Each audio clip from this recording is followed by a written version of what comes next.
Welcome back to this week's Real Country File. I hope some of you managed to get harvesting. We certainly have this week, but we are rained off now today. Coming up on this week's episode, I chat to Phil Halhead at Great Eccleston Show. He talks a little bit about genetics and has a dairy farm. Angela is visiting a farm that's quite diversified with her Farmart sort of visits that she's been doing this summer, which is at a very diversified arable farm. It's even got a gin distillery in their old workshop. But also, if you have missed out on some of the farm tours she's doing, it's still not too late to book in. I think the next one's a creamery in South Cheshire, so you can scan that QR code there to book onto that. Also, thanks to our sponsor this week, Oakwood Valuations. There's a link below here. They've got loads of free advice on their website of different things to do with valuations, including how to get your farm ready for a sale. Anyway, let's go and chat to Phil at Great Eccleston Show. So we are at the Great Eccleston Show on the John Deere stand with a massive spray behind us. Phil Halhead is here. He's going to talk a little bit about what he was doing yesterday in the ring. So Phil, what's the show been like? Fantastic. A little unusual talking into ice cream, but why not? We're talking about dairy farming. Olly, actually, yesterday I've had the privilege of showing here over the years from being a young kid and then commentating more recently. Yesterday, over 100 head of dairy cattle. Remembering we're in the heart of dairy country here in Lancashire, we had Holstein cows, Jersey cows, Ayrshire cows. We had 19 children in one class with 19 calves. You wouldn't go anywhere else in the UK and see a stronger show and commitment and passion from young people to the future of farming, which was exciting. And we had the general public were here in strength as well. We had a tractor dressed as a tractor, did we? A cow dressed as a tractor, I believe. We did, and in fact one of your tractors starred, and some fancy dress at the end, which again, it's about having fun. And I think sometimes we forget in farming, it all gets a bit serious. We've got a big job to do feeding the nation, and we take that responsibility. But look, we've got to make it attractive. We've got to make it fun. You with what you're doing is bringing a whole new dimension through social media. That fancy dress was about engaging 3, 4, 5-year-old children to have some fun around agriculture, farming, food and cattle. So, yeah, brilliant. There is actually a positive vibe here, and I was at a different show yesterday and that was the same. And I find it astounding because the weather's been so awful for nearly 12 months now. Yeah. We've got crops in the field that I can't even get excited about starting harvest because I just know it's not going to be that good. But 2025 is 6 months away. I mean, that's what I'm looking for on an arable farm. What do you think livestock lads are looking at? Well, you're on the money there, because 2023 we were looking forward to 2024. Isn't that the story of farming? That volatility, I've talked about that in the ring today. Shopping baskets are costing more. People, are listening to this and thinking, well, yeah, it's all right for the farmers, but it isn't, because that 100,000 kilos of commodity feed that I'm putting into dairy cows week in, week out at our Norbreck farm is costing me a huge amount more. And I've said today, you do the same. We've got a commitment to do that at low cost, as efficiently as possible, so that the food that we are providing is sustainable and affordable. Yeah, I think we're probably going to be interrupted in a minute by about 6,000 horsepower behind Stephen's shoulder there, because with Great Eccleston Show, it's on this weekend in July, but in August as well, there's a massive tractor pull event here, and we've got some tractor pulling going on today behind us. Yeah. Phil, you were talking yesterday in the ring about some of the kind of miscommunication around British food that's out there. Well, it's going to get such a cheers, yeah. Some of the miscommunication around British food, and you were quite passionate in the ring yesterday. Yeah, well, I think that's why I end up in the ring, because I am very passionate about what we do, not just as a family and a farming family, but I get as Olly does, to travel, all over the UK and travel abroad. So I understand food. I'm in with processors, retailers, supermarkets on a regular basis. So understanding what consumers are doing, we're re-engineering in the cattle world. Really, we're thinking 3 and 4 years ahead because of the breeding cycle of those animals. What we need to provide for a consumer in 4 years' time, which takes a little bit of thinking about and a little bit of doing. But what is exciting is if you look at the Beyond Meat share price that was only 5 years ago an absolute all-time high. The vegan movement was taking control. Who are they? Exactly. The share price of all these Beyond Meats and all the other fake foods has absolutely tanked. Farming is back front and central. We knew it would be, but it took a bit of convincing. Helped by actually science, doctors now telling people, please, if you continue on this ridiculous diet of ultra processed food, fake meat, you are going to be quite ill and your life is going to be shortened considerably. So straight away, we're now having a proper conversation once again about the benefits of milk and dairy products and meat, and it's just wonderful, and it's so exciting. Bit of dairy here. Bit of dairy there. Bit of dairy here, yeah.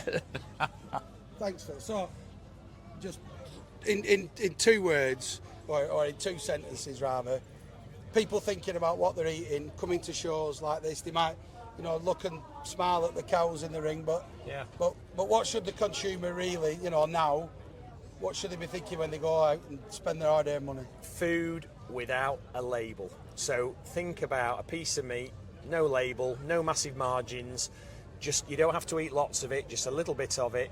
Go to the local butcher, the supermarket, where you know that they're buying from British sources that has the highest welfare. Phenomenal. Potatoes, a bag of potatoes in a brown paper bag. Just avoid food with a long list of labels and ingredients, and your health will improve, your longevity will improve, and farming will continue in Great Britain for a lot longer yet. Yep.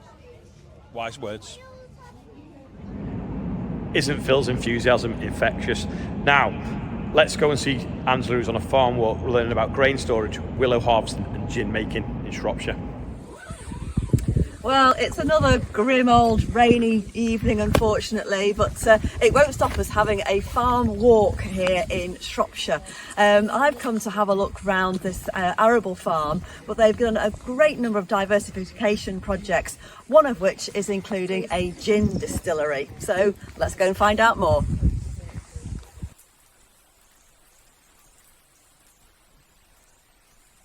So we originally started farming in the next door village. My granddad did way back in the 1960s. And we were arable farmers, and he had some cattle as well. That's all written down here basically. And then we split the business in half, so my cousin still farms there and we farm here. We bought this in 2000 with fair acreage to go with it, and we moved in 2003. Harvey is taking on the farm, so he'll be the 4th generation farmer. Richard does a fair bit now with the machinery, that side of things, because I'm not machinery minded. It's a heavy clay soil types. We've got various soil types around the farm. We have got a few light fields, a lot of heavy clay, we've got some peat fields, we've got all sorts. The willow was a bit of a sort of another diversification really, although it was another crop. We do some willow coppicing, wood chip, and we've got 60 acres of that, which we harvest 20 every year, so it goes for 3 years, and we rotate that round. We've had trouble harvesting that. It's supposed to be done in the winter when the crop's dead, but we've had trouble with the weather because it's on the low-lying peat ground and it's been underwater. So this time we did it in April or May even, wasn't it? May, which is ridiculous, but it's growing. It's not supposed to be growing really, but that's how it worked out. And we completely missed the year before. So, broiler chickens. We've also got a broiler chicken unit that was in the old company before we split up, but we carried on running it with my cousin David. So we run that together, but it's just a couple of miles down the road. But it's very useful for the chicken muck and cash flow. Another thing about the to go along with the arable business, really help us out. No. So we're going to have a wander around the yard now, a bit of machinery. So ask any questions as you go, and then we will come back to the distillery, have a tour around there, and then taste some gin at the end of the night. But this is our general wheat store, so 2,500 tonne. 2,500 tonne of wheat stored. Yeah, and We've had 3. yeah. Obviously, on your sheets, it just gives you a general overview of what the acreage, depending on what acreage it is. Normally, this can be 2/3 full, but Might be about half full this year. we've had it barreled up to here and running over, and it's all fans go into the wheat for. It all comes off the dry, but we'll take you around that way. But it's all pedestals go in it, and it's all controlled off there, temperature controlled. That's all left over from last year, so Yeah. it's staying there till next harvest because it was a better price. Yeah, so we'll carry some over. Keep coming. Yeah. So this is, as we said, that's the wheat store. All the wheat goes in that. This is our own store. This is a shed. When we came here in 2002, this was a cattle shed. It was rented out to the previous guy. The structure was here, but it was all on the concrete floor. And so that's also great backside. And this is where we store oats, and it's the same pedestals go in, and we store it as high as we can if we need to. You can just about get it over 4 metres if you're Yeah, lucky. yeah. The panels are 4 metres, and Yeah. if you push it up in the middle, it'll go up. It's all temperature controlled. Yeah.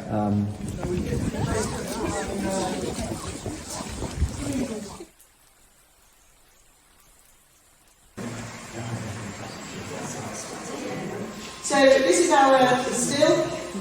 It's 400 litre copper still. Copper being the best metal to use. It takes out more impurities out of your gin. You should get a smoother gin. It's a 400 litre, well she actually, all stills are she's. She's a 400 litre copper still, and in there we fill it up with 65% alcohol and water. So we buy our ethanol at 96%. We'll talk about it in a minute in IBC. Mix it with water, down to about 65%. It's heated up, there's a heater element in the bottom of there, and a steam boiler down there, so it's heated up. And alcohol boils at 80 degrees, whereas water is obviously 100, so there'll always be water left behind to cover the element up. From here it's heated up, rises up through the swan neck, and the next column is the botanicals basket. So that has a big net of your recipe in there, and it's the vapours and gases all pick up all the flavours and oils from the chosen recipe, and it moves along to the rectifying column. So that has a series of plates with holes in, and when it's working through here, it sort of gurgles along about like that. And Sam will sit here all day watching it. And if they start to flood at all, he'll open one of these, sends it round back. So the idea is to keep them all as even as possible. And the vapours and gases, they rise, they fall, and they just stay in there for a fair amount of time. And the longer the slower you can do the process, the smoother you'll get your gin. It's about 4 to 5 hours, the whole process. If we go on too fast, it comes out too hot, and it'll have an alarm on it, it'll cut it off. So slow and steady is the best way. In here, there's an IBC, a bit like that one. We put the gin into it, and that's basically where it's stored. You'll see on the shelves, we haven't got a lot of room for storage. We could put it into boxes or whatever, but in an IBC, it's easy to keep it like that. Sam can do 100 bottles in half an hour, no problem, which you could get a big order in that amount. There's an automatic bottling machine, put the bottle on, it fills it to the right level, pop a cork in, and off it goes to the labelling machine. So it's a one-man job, fairly straightforward. Sam can do 100 bottles in half an hour, no problem, which you could get a big order in that amount.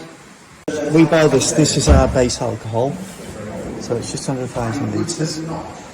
The actual product per litre of alcohol is £2. The duty we have to pay per litre is £31.64. So that comes to £40,000 worth of stuff. So all those farmers that buy an IBC of something, just think about that.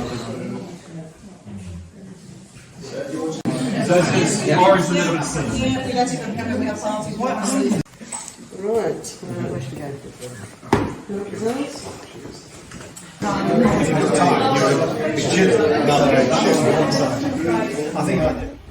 Well, we've all had a great time looking around this farm here and learning all about the different avenues of diversification that the family have been involved in. But if you fancy tasting some local Shropshire gin, then head over to their website and try for yourself. Thanks, Angela. Some of you might have actually seen me visit the Wrekin Gin stand at Newport Show recently this last weekend, where I actually got some limoncello for Charlotte because she likes that. Now, if you want to go on some of the farm walks, there's a link here again to book yourself on. It's like an ever right event link kind of thing. And like I say, the next one is in South Cheshire at a dairy farm. Now, thanks again to our sponsor this week, Oakwood Valuations. Don't forget, go and check out their website below. Lots of useful information on there. That is probably about all for this week.